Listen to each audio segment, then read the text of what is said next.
முதல்ல தமிழ்நாட்டில் வாழும் தெலுங்கு மற்றும் கன்னட சகோதர சகோதரிகளுக்கும் கன்னடத்தை சார்ந்த கன்னட மாநிலத்தில் வாழும் தெலுங்கானா மற்றும் ஆந்திராவில் வாழும் சகோதர சகோதரர்களுக்கு எனது யுகாதி வாழ்த்துக்களை தெரிவித்துக் கொள்கிறேன். தெலுங்கு கன்னடிகா பிரஜలందరికీ உகாதி சுபாகாஞ்சலு. ஒரு மகிழ்ச்சியான தருணம். எல்லோரும் வாழ்த்துக்களை நாம் பரிமாறிக்கொண்டிருக்கிறோம். ஆக நாம மெட்ராஸ் ஸ்டேட்னு எல்லாரும் ஒன்றாக இருந்ததுதான் திராவிடம். ஆனால் தமிழ்நாட்டில் தமிழ் என்ற வார்த்தை மறைக்கப்பட்டு திராவிடத்தை கொண்டு வந்ததே திமுக தமிழுக்கு இழைக்கும் அநீதி என்று நான் சொல்வேன். தமிழ் என்ற வார்த்தை ஏனென்றால் திராவிட நாடுகளை சார்ந்த தெலுங்கானா, தெலுங்கு, ஆந்திரா, கன்னடா அந்த வார்த்தையை பயன்படுத்துவதில் எல்லாரும் சேர்ந்து இருக்கிறதா திராவிடம்னு பயன்படுத்துறாங்க. ஆனா தமிழின் தொன்மையை மறைப்பதற்கும் தமிழ் என்ற வார்த்தையை மறைப்பதற்கும் திராவிடம் என்ற வார்த்தையை இவர்கள் பயன்படுத்துகிறார்கள். ஆக தமிழுக்கு அநீதி இழைத்துக் கொண்டிருக்கிறார்கள்.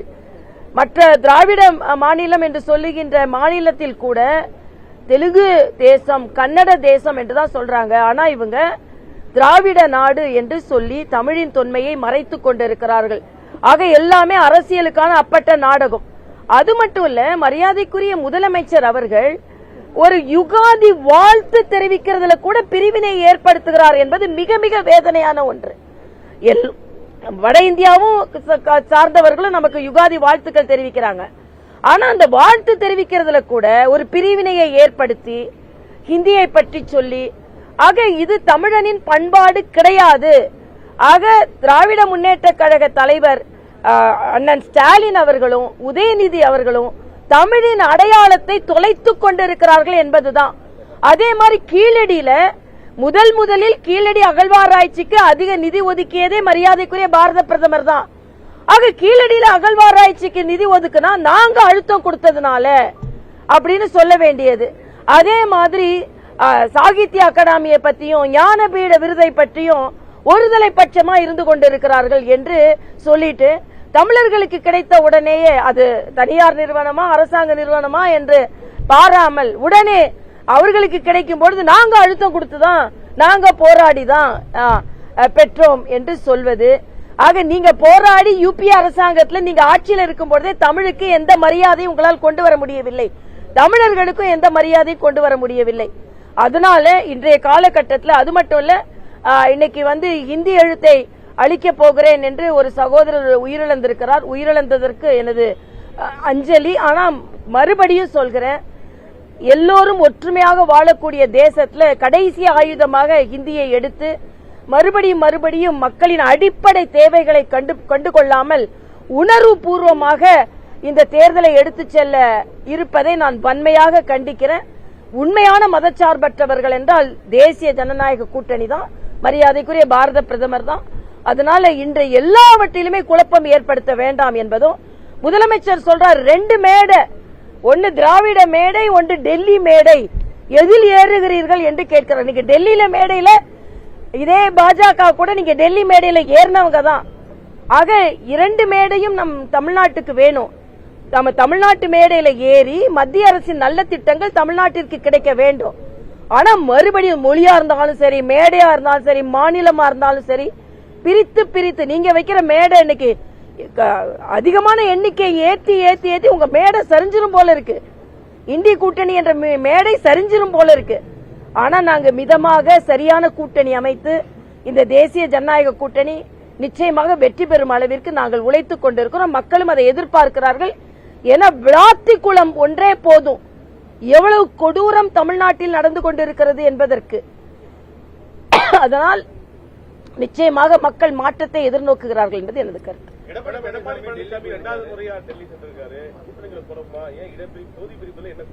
இப்ப என்னப்பா ஒரு டெல்லிக்கு போனாலே குழப்பம்னு ஏன்பா எடுக்கிறீங்க?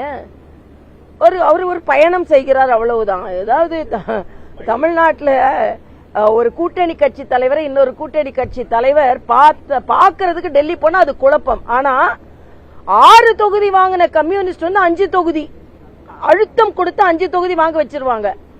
6 தொகுதி வாங்கின மதிமுக 5 தொகுதி கொடுத்து அழுத்தம். ஆனா அழுத்தமே இல்லையா, எந்த குழப்பமும் இல்லையா. ஏன்னா பிஜேபி என்ற பூச்சாண்டியை காமித்து நீங்க அடிமைத்தனமாக இடங்களை குறைத்து வாங்கிவிட்டு அதுல நாங்க கீழே விழுந்தாலும் மீசையில மண்ணு ஒட்டலன்ட்டு இதெல்லாம் பிஜேபிக்காக இடத்துங்களை குறைச்சிக்கிறாங்களாம். ஆக அடிமை கூட்டணி இல்ல உதயசூரியன்ல தான் நிக்கணும்னு அழுத்தம் கொடுக்கப்படுகிறது. அடிமை கூட்டணினா இந்தி கூட்டணி தான். அவர்கள் மற்றவர்களின் அழுத்தம் கொடுக்கப்படுகிறது.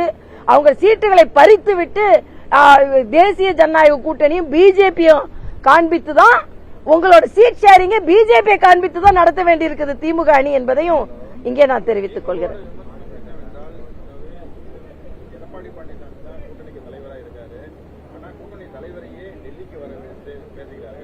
கனிமொழி ஏன் போய் ராகுல் காந்தியை போய் பார்த்தாங்க? கனிமொழி ஏன் போய் ராகுல் காந்தியை பார்த்தாங்க நான் கேட்கிறேன். அதனால தேசிய கட்சி, மாநில கட்சி, மரியாதைக்குரிய அமித்ஷா அவர்கள், மரியாதைக்குரிய எடப்பாடி அவர்களை சந்திப்பதற்கு தமிழ்நாட்டு வந்தாங்க. மரியாதைக்குரிய மோடி அவர்கள் தமிழ்நாட்டில் எல்லா தலைவர்களுடைய மேடையில் இருக்கிறதுக்கு தமிழ்நாட்டுக்கு வந்தாங்க. ஆக நிர்வாக ரீதியாக, நட்பு ரீதியாக பயணம் செய்வதில் என்ன தவறு இருக்குன்னு நான் கேட்கிறேன். இதெல்லாம் விவாதத்துக்குலாம் நான் வரலைங்க. நாங்க சுமூகமா போய் கொண்டு இருக்கிறோம், அவ்வளவுதான்.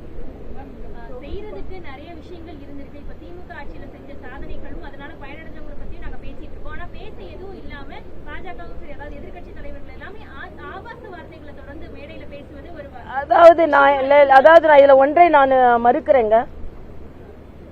சில பேர் சில வார்த்தைகளை பெண்களுக்கு எதிராக பேசினால் நிச்சயமாக அதுக்கு எதிர்ப்பு தெரிவிப்போம், அது கண்டனத்திற்குரியது. ஆனா நான் ஒரு கேள்வி கேட்கிறேன், திமுக கூட்டணி கட்சியை சார்ந்தவர்களுக்கு, ஒரு வார்த்தைக்கு கண்டனம் தெரிவிப்பவர்கள் ஒரு கொலைக்கு கண்டனம் தெரிவிச்சீங்களா நான் கேட்கிறேன். ஒரு பெண் குழந்தை கொலையுண்டு அங்கே கிடக்கிறாள், எல்லாம் அப்படி சொல்லலாமா வேணாமான்னு மெதுவா நீங்க கண்டனம் தெரிவிக்கிறீங்க. ஆக பெண்ணினமே கொலையுண்டு கிடக்கிறது, பெண்ணினமே பாதுகாப்பு இல்லாமல் கிடைக்கிறது, அதுக்கு ஏதாவது குரல் கொடுக்கல. ஆக இதுதான், இந்த மாறுபாடு தான் வேண்டான்னு நான் சொல்றேன். ஆக உயிர் போவது அதை பற்றி கவலைப்படாமல் அரசியலுக்கு ஒரு வார்த்தையை வைத்து மட்டும் கண்டனம் செலுத்திக் கொண்டிருப்பவர்கள் வாழ்க்கையே போயிடுச்சு. ஆக பெண்களுக்கான வார்த்தைக்கு கண்டனம் தெரிவிப்பவர்கள் பெண்களுக்கான வாழ்க்கைக்கு கண்டனம் தெரிவிக்கல என்றுதான் எனது ஆதங்கம். பொங்கி பொங்கி பொங்கி கண்டனம் வருது. ஆனா அங்க ஒரு பெண் +2 மாணவி கொலையுண்டு இருக்கிறாள். இந்த ஆட்சியின் அவலத்தை யாராவது பேசுனீங்களா? வைகோவா இருக்கட்டும், கம்யூனிஸ்ட் கட்சிகளா இருக்கட்டும், திருமாவளவனா இருக்கட்டும், உடனே பேசுனீங்களா? மெதுவா அப்படியே.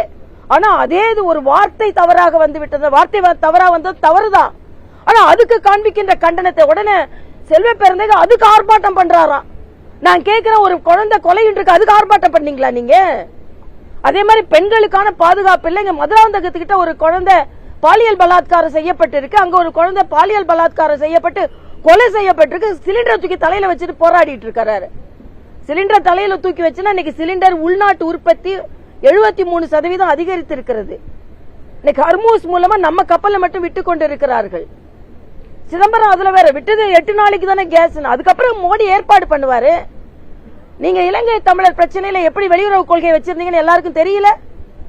அதனால தமிழக அரசியல் எங்கோ போய்கொண்டு இருக்கிறது. முதலமைச்சர் கூட ஒரு வாழ்த்து தெரிவிக்கும் போது அதுலயும் உடனே ஒரு மொழி வேற்றுமை கொண்டு வரனா, இப்படிப்பட்ட ஒரு வேற்றுமை விதைத்து விதைத்து தமிழர்களின் அடையாளத்தை இவர்கள் தொலைக்கிறார்கள். தமிழனின் அடையாளம் அது இல்ல. தமிழின் அடையாளம் வந்தாரை வாழ வைப்பது, எல்லோரையும் வாழ்த்துவது. ஆனா தமிழன் சுயநலக்காரனே கிடையாது. ஆனா இவங்க தமிழின் அடையாளத்தையே திராவிடம் என்று மறைத்து கொண்டிருக்கிறார்கள் என்றுதான் நான் நேரடியாக குற்றம் சாட்டுகிறேன். நாங்க இப்ப அதான் ஃபைனலைஸ் பண்றோம், இன்னைக்கு ஃபைனலைஸ் பண்ணிடுறோம். அதுக்குதான் போகணும் நான். அதுக்குள்ள நீங்க எல்லாம் கூப்பிட்டீங்க, நான் வந்தேன், அவ்வளவுதான். இன்னைக்கு ஃபைனலைஸ் பண்ணி நாளைக்கு தலைவர்கிட்ட கொடுத்துடுறோம். அப்புறம் தலைவர் எப்ப வெளியிடணும்னு சொல்றாரு அப்ப வெளியிடுவோம். ஆல்மோஸ்ட் நாங்க டிராஃப்ட் பண்ணிட்டோம். இன்னைக்கு ஃபைனல் இப்ப கமலாலயத்துல பண்ண போறோம்.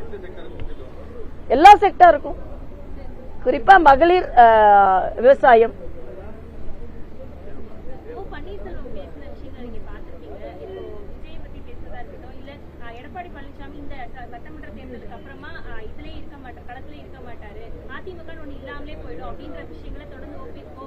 நான் ஓபிஎஸ்க்கு நான் முக்கியத்துவம் கொடுக்க விரும்பலைங்க. ஏன்னா எனக்கு அவரை பார்க்கவே பாவமா இருக்கு. ஒரு முதலமைச்சரா இருந்தவர் அங்க போய் இப்ப இன்டர்வியூல போய் உட்கார்ந்துகிட்டு அது அம்மாவோட கொள்கையை அப்படியே சரண அடைஞ்சு அவங்க அதெல்லாம் எனக்கு அதனால எனக்கு வந்து அதை பற்றி பதில் சொல்ல விருப்பம் இல்லை என்பது எனது கருத்து.